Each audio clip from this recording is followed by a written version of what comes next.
Dúas festas entre non conviventes noutras tantas vivendas particulares na parroquia pontevedresa de Mourente concentran a maioría das denuncias impostas a semana pasada pola Policía Local por incumprir as medidas anti-Covid. Se recibe unha chamada telefónica á Policía Local na que se alerta que nas redes sociais se está anunciando unha festa nunha vivenda privada nunha zona concreta de Mourente.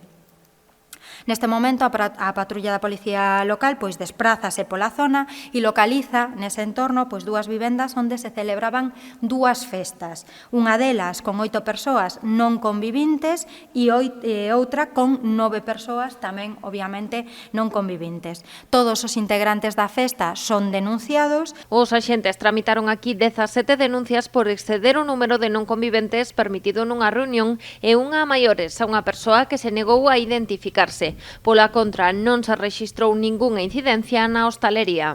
Tamén informarvos que durante esta semana non se rexistrou ningún incidente no sector da hostelaría, polo tanto, seguimos insistindo na importancia de manter a responsabilidade para mitigar os efectos da pandemia na cidade. Ademais, a semana pasada tramitáronse outras 8 denuncias por non levar máscara e 12 por saltarse o toque de queda ás 11 da noite. En total, foron 38 os incumprimentos denunciados pola Policía Local, 33 entre o venres e o domingo.